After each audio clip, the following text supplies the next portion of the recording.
Hi there and welcome to MiWeek. I'm Christy McDonald. Thanks so much for joining us. We're at the Detroit Historical Museum this week and talking over the only mayoral debate before the November 7th election. Incumbent Mayor Mike Duggan and challenger Senator Coleman Young II debated on Wednesday night in a joint production between WDIV Local 4, Detroit Public Television, and the Detroit News.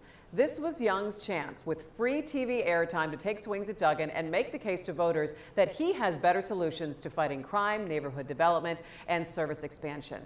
Times got a little nasty between the two, but I think gave voters a good sense of what each would bring to the job. We'll take a look at some of the highlights, but first, let's bring in our MiWeek contributors. Nolan Finley from the Detroit News is here, and Stephen Henderson from the Detroit Free Press. Hey guys, how are you? Good. It's always nice to be in the assembly room of the Detroit Historical Museum. Beautiful place. Yeah, this is one of my favorite exhibits. It's really cool. Building the Cadillac. Once it's up and going, yes, too, exactly. right. So we've shut it down just for taping right now. But let's go ahead and I want to get your overall impressions. This is the only debate that we are going to see between Senator Coleman Young II and Mike Duggan. I'm going to start with you, Nolan.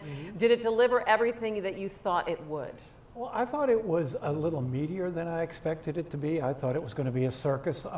For the most part, Coleman Young appeared dignified, professional, and as a candidate who was serious about this race. Now, he said a lot of stuff that wasn't true and was called out for it by the mayor, but that's not often as important in a debate as how you present yourself. And he presented himself fairly well. He looked like he could be a mayor, which is often what your goal is in a debate. I mean, and then he delivered this really despicable, stupid line at the beginning of the end. Join me in taking back the motherland. I mean, that was right out of Donald Trump's playbook. When Donald Trump said, let's take back America, everybody said, well, that's a dog whistle to the racist. What was this then, if not the same thing? It was just awful.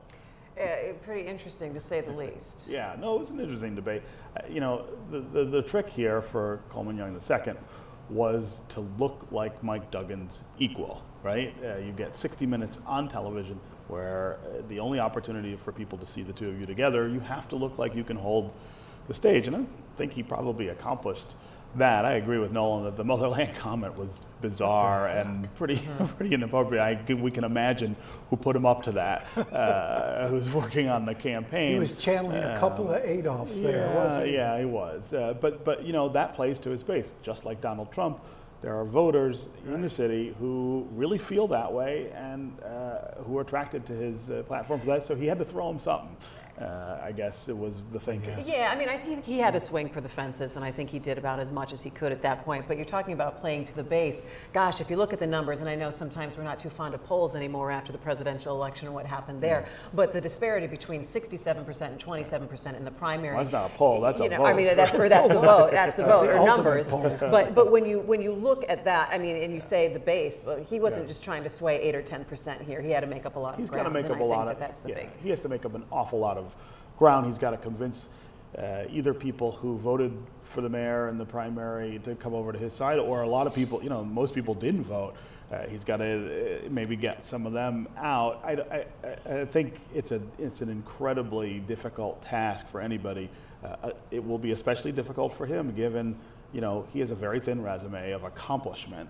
He's been in the legislature for 10 years, but doesn't have a whole lot to show for it. He's young. He doesn't have other experiences. He's never run anything. He doesn't, I mean, this is a guy who didn't even run his own household until earlier this year, I believe, when he moved out from his mother's. He's got a lot to overcome. Yeah, but Mike Duggan needs to be pressed here. I mean, Mayor Duggan had to stand up next to his challenger and you know, go through this debate. So, and defend pretty much what he's done for the last 4 years and say, people, hang on, this is what I'm going to be able to do for you for the next 4 years. Well, he was on the defensive most of the night, and that's one of the things that Coleman Young II did well. He kept the mayor on his heels a little bit, talking about correcting the record all night long, and that's a great debating technique. If you force your opponent to correct your falsehoods all night long, then they can't talk about the other things. Yeah, their agenda and what they want to do. We've seen that over and over again. Saw it again last night. The mayor seemed ticked off. He seemed irritated. He seemed testy. He was not happy at all to be there, and he was not happy to have to answer lie after lie after lie throughout the evening. And you know, you got the feeling that he wished he were back in the mayor's office and not having to deal with this. I don't know why he did the debate. We would have beat the heck out of him. I was going to say still, he had to do the debate. He didn't have to. He had to do the debate, I think. I think so, but I think what's this? You're not going to lose a 2-1 lead by not doing a debate. Well, I think that he had to stand up with his challenger, though, and say, okay, well, this is the person who's running against me. Here's my record, and I think it's worth it to the city of Detroit. Yeah, I mean, and I've said this before. I do think this mayor has many things to answer for. I mean, he's done some things really well. He has got city services back functioning in a way that we haven't seen in many decades in Detroit. The development that he's helped start or fuel downtown and midtown, that matters. But when you go to neighborhoods in the city and look around and talk to people, and I spend a lot of time in the neighborhood where I was born now, 2 or 3 days a week, it's really hard to look at things and say, well, this is better now because Mike Duggan is mayor, or this has changed over the last 4 years. And I think it's fair to ask those questions. I wish we had a better vessel for those questions in this race than Coleman Young II, who doesn't have a lot of credibility. All right, go ahead, Nolan, real quick. The idea that nothing's happening in the neighborhoods is a falsehood. I mean, you have all over the town, you've got initiatives underway that we didn't see, that weren't in place 4 years ago. Redevelopment initiatives, job training. But there are too many people in the city who are not feeling all of that. Because the problem was so monumental. Yes, that's right. One person, 4 years, not going to, this is going to take decades. But there is now headed in the right direction and progress. But can we move faster in the neighborhood? Well, that's the good question. Is the question, and has the mayor done enough to move faster? And the answer to that may be no, but the answer to the other question, could Coleman Young move faster, that's a different, is an absolute no. And I think that goes to it goes to a larger conversation about relationships, and that's one question that I didn't hear in the debate last night, and we'll talk about that in just a moment, because let's go ahead and take a look at some of the back and forth between Duggan and Young, talking about crime, neighborhoods, transit, and a little sparring between the two. Take a look. Detroit is a tale of two cities. It's the best of times for those who are privileged, and the worst of times for everybody else. These are the times that try men's souls. In the last 4 years, we've turned on 65,000 lights, knocked down 13,000 homes, bought 200 buses, cut police and fire response time in half, and put 20,000 Detroiters back to work. I don't need any statistics to know this city is not as safe as it needs to be. What we have done is deploy officers to cut the response time.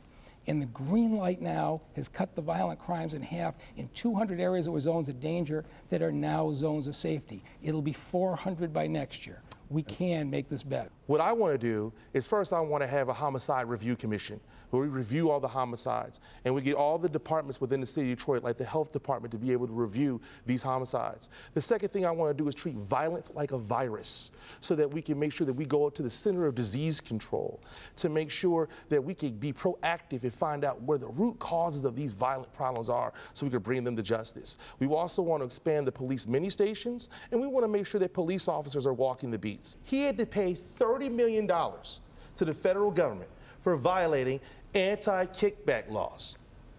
He admitted on Fox 2 News in front of Charlie Duff on television that he met with 3 contractors, that he had a negotiated price for those contractors. Those 3 contractors got the bids, and then he put the bids out for everybody else a couple days later. If that's not bid rigging, I don't know what is. You just don't have the slightest bit of shame.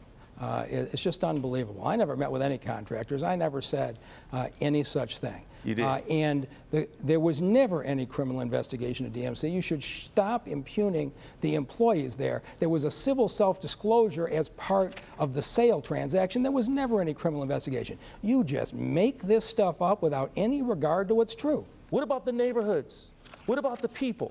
You have the unemployment rate of 22% or higher in these neighborhoods. We are the most violent and have the most poverty in this city. Whatever he said he's doing, it's not trickling down to the people. It's not being given out to the neighborhoods. That's what matters. That's where most of the people live. Now, we're at the hard part. We've got to extend the development in downtown and midtown, spread it all through the neighborhoods. We got to take those folks who feel like they've been left behind in that comeback and make them a part of it. And here's how we're going to do it. The $60 million that we have lined up in the strategic neighborhood funds is about to go into these neighborhoods. It started already in West Village and in the Fitzgerald neighborhoods.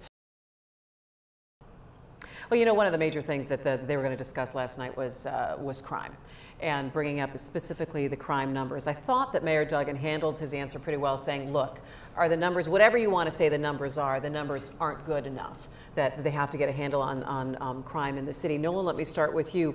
In talking about the different ways to do it, Coleman Young wants to get rid of the police chief, wants to change, wants to have more mini stations in the neighborhoods. Mayor Duggan saying, look, I don't want people sitting behind the desk. I want them back out on the street, and kind of comparing the different ways that they would go about this. Well, Coleman Young flat out said this city is not safe, and on that, I think the mayor is very vulnerable. The city isn't safe if you believe the crime stats. Still leading the nation in murder, near the top of the nation in violent crime. This is something that the administration has not been able to bring down. They've addressed response time, they put more people out on the street, but it continues to frustrate them. I don't know if Coleman Young's ideas have merit or not, but I don't think you can dismiss anything out of hand when you're in a city that hasn't been able to reduce that violent crime rate, and it's violent crime that matters most of all. And are we still talking, though, give us time, we're putting things in place here? Well, I think I think the mayor's answer is that he believes he has the right police chief in place in James Craig, and that the things that he's doing will eventually pay off. Now that's hard to say to people who live with the violence that exists in Detroit neighborhoods every day. And again, it is the same as this more general question about who is experiencing Detroit's rebirth. If you live in a neighborhood where this crime problem is as vivid as it is, it's hard to say that things are much better. Yes, the police come more quickly, but we haven't gotten to the point where we can dissuade people from doing the crimes in the first place. That has to do with a lot of different factors that the mayor may or may not have leverage over, poverty being the biggest, I think, driver of property crime in particular. But I think he's vulnerable. I think he's vulnerable on a lot of these questions. He's not vulnerable to his opponent is the issue. His opponent can't come up with a better answer than, well, you're just not doing a good job. He can't say how he'd do it better. You know, we all know that the mayor is not responsible for the Detroit Public Schools, but they did talk a little bit about schools last night. Did you want to hear a little bit more? Because when you talk about bringing more people back into the city, and that is something that Mayor Duggan said, judge me on population growth, and while he hasn't had the growth, they've at least slowed the tide of people leaving the city. I maintain that education and the education system here is one of those major issues that's going to impact. Yeah, of course, you're not going to keep families, let alone draw families back in, as long as the schools are as poorly as they are. The mayor has gotten a little reprieve from that with the hiring of Nikolai Vitti. They've got an excellent school superintendent, or someone who appears to be an excellent school superintendent, in place, and really all the mayor can say now is what he said last night. We're here to give whatever structural support we can to the schools in terms of making sure our buses run okay, making sure our public safety is working, but that's the school guy. And until Nikolai Vitti proves he's not the school guy and not the answer here, I think it would be wrong for the mayor to say much more. You don't want him interfering at this point when you have a guy who's willing and seems capable of solving the problem. Yeah, the opportunity for the mayor to get deeply or more deeply involved in this has passed because of the deal that we have. I think it was a mistake to let it pass. I've said from the beginning that I think it makes no sense at all that the mayor of the city has no input or no control over schools. I can't think of another major city where that's true, where there's absolutely no relationship between city government and schools, and so much of what the mayor needs to do and wants to do is dependent on education. But that's the way we've done it forever, and Duggan made clear he was not interested in pushing hard to do something different. So he's got to sit back now and hope that Nikolai Vitti is going to deliver on the things that he promises. Okay, let's talk a little bit about jobs, job training, and I think the way Mayor Duggan framed it last night was looking for opportunity for people, and I think it speaks also to the larger conversation that we're having about the disparity of the haves and the have-nots in the city right now. Nolan, what did you take from both gentlemen last night on that? Well, I think one of the things that was so interesting to me last night was this reluctance to talk about the great things that are happening downtown. These guys both realize the votes are in the neighborhoods, and yet downtown is part of the city. There should be a stronger sense of ownership by the people in the neighborhoods of downtown, and a bigger celebration of that good thing that's happening, particularly since the development downtown has the potential to create so many jobs that the people in the neighborhoods could fill, and that comes down to job training. We've done a horrible job over the last few decades of training our children for real work, and now all these jobs are suddenly appearing, and we've got a couple dozen licensed electricians in the city, fewer licensed plumbers than that. We need an army of skilled workers coming out of the neighborhoods. I mean, Coleman Young kept talking about only 30% of Detroiters are working on a project. Well, there's reasons for that. And we're getting to the point where if we get so many of these projects going, we're not even going to be able to find these trained workers in Metro Detroit or in Michigan. We're going to have to keep going down to Toledo and other places and bringing in workers. And I think that is a major challenge, but I also think it's one the mayor has recognized and is trying to meet. He mentioned Randolph School, the program out there, and some of the other training programs. They're pushing hard, as is the governor, to get people trained for skilled jobs. I mean, there's $10 billion of investment coming. Man, that's enough to rebuild a middle class in the city. Man, are we ready for it? And do you agree with Nolan in saying that people don't feel ownership of downtown? Oh, I think they don't, and they don't feel welcome either. I mean, if you go to the neighborhoods and talk to people about what's happening downtown, they're very aware of it. They see it. It's in their faces a lot. They don't feel like it's for them, either from an entertainment standpoint in some cases, like they're not coming down and doing some of the things that we can now do in downtown Detroit, and they don't feel like the jobs that are being created are for them. And they're right. Of the 20,000 or so jobs that we've seen created in downtown or added to downtown, 80% of them are filled by people who don't live in the city. There are, as Nolan says, there's a lot of reasons for that, but if you live in the neighborhoods, what are you supposed to think other than that this is for somebody other than you? It is, it has been. And the failure, I think, of the mayor to sort of pick up that mantle and say, all right, I'm going to make sure that this is for you. Translating the things that go on downtown to the people in the neighborhoods in a really direct way, he's still not really doing that. Now he's saying he's going to do it on two tracks, right? We'll do these things for the neighborhoods, we'll do these things downtown, and they don't have anything to do with each other. But they need to connect. But they should need to integrate. Right. And when you think about what you heard last night, the mayor basically disowning that queue line was not my project, right. And you know, Coleman Young saying, well, you've got an office in the Little Caesars Arena and all that stuff, where downtown was a huge negative in the city. I mean, but when you tell the story of Detroit, when it's being told nationally, downtown is what people are talking about. And so you've got to work more, and we've been saying this for years, you've got to concentrate on inclusion, because it's not healthy if there's such resentment of downtown. Sure. That's going to eventually affect the progress of rebuilding downtown, and that's not good for anybody. Something I wanted to bring up that I didn't hear last night, I think I would have liked to hear from both gentlemen, or Senator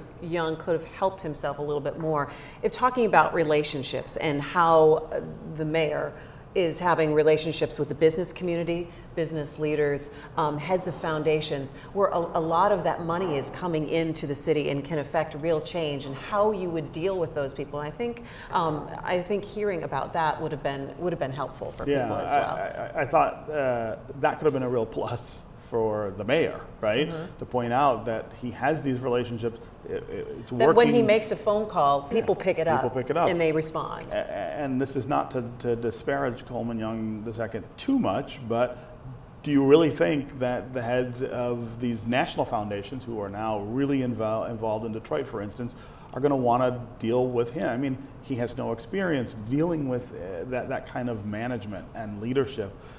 It would be a gamble. It would be a dice roll that I'm not sure makes a lot of sense. That's at this right. point. Or we could have said, I have an inn in Lansing. I can call Lansing and they will help me, get things done. He works in Lansing now and can't get anything done. Well, so maybe that wouldn't be. But I mean, these foundations and these business leaders who are planning their money in Detroit want certainty that the environment is going to be stable and that there's going to be good government, good decision makings, good policy. I can't imagine them sitting down at the table with a race baiter and a guy who is out to divide. They don't want any part of this. And I think our progress in much of the city would dry up overnight if somebody like that was in the mayor's office. At the same time, the city needs someone in the mayor's office who will not just let those interests have their way with the city, take and not give, which I think we've been guilty of on a couple of fronts. And the mayor should be asked to answer for that thing,